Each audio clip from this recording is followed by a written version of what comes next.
Hey, I'm Francesco. I finally get to show off the finished 4x5 stereographic camera. So we're going to take a walk around the camera and talk about how everything came together, how it works, various different media that I can shoot inside the camera, talk about a lot of its specific specifications and how those relate to how it will actually be used. So in terms of the body, there was a considerable amount of woodworking done. So I did a total refinishing of all the wood. I also veneered it using red oak.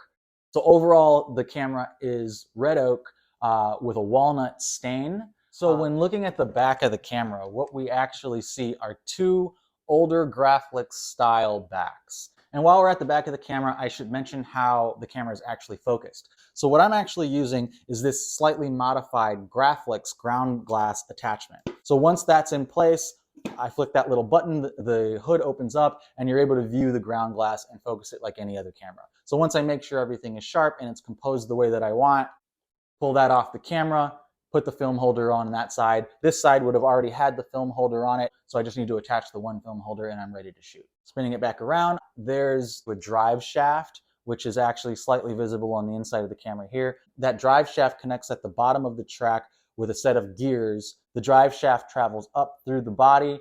There's another set of gears. The drive shaft then comes through the top of the body where the knob is. And that's where the focus control is. And so when this knob on top is turned, the camera focuses. Now let's talk about the lenses. So these lenses are circa 1887. Gore's 150mm Doppel and astigmats, which I was born in 1987. So these lenses were made 100 years before I was born. I just think that's really cool. And now the last thing that I want to talk about before we get into the actual testing is lens spacing. So generally, with a standard stereographic camera, the lens spacing is intended to basically match the interocular distance between human eyes. When you scale the camera up in size to 4x5, you get to a certain point where it becomes almost physically impossible to set the lenses close enough to each other to match that distance. Now that ended up all working out perfectly because of the design of the camera, but that was a concern. So my lenses set at a neutral point, meaning the lenses are set basically centered with an equal amount of travel in either direction. These lenses are 15.25 centimeters apart, which is roughly twice the interocular distance, depending on what number you're honing in on. And that extra distance helps to add that hyperfocal effect that I wanted, which is particularly useful in the larger size images that come out of this 4x5 stereographic camera.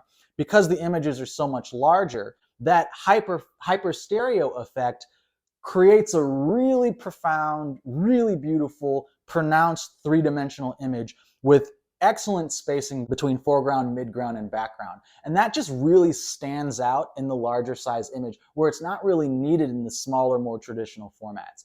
But I wanted to explain that because anyone who's familiar with stereo photography is going to see this and they're going to notice that the lenses are much further apart than you would otherwise think that they should be. But in actual practice, with the way that the camera is designed, it works out perfectly. So an important note to make here is just that wiggle GIFs don't work quite as well at this larger format size as they do in the smaller formats. And that's why you're seeing so much movement in the background. But when the images are viewed with a larger stereo viewer that can accommodate the larger format size, they blend together absolutely perfectly. And there's incredible separation between objects in the foreground, middle ground, and background. So that's the camera, and I'm beyond stoked to take the camera out and get into actually using it for various projects in the field. Thanks for watching. I hope you've enjoyed it, and I'll see you next time.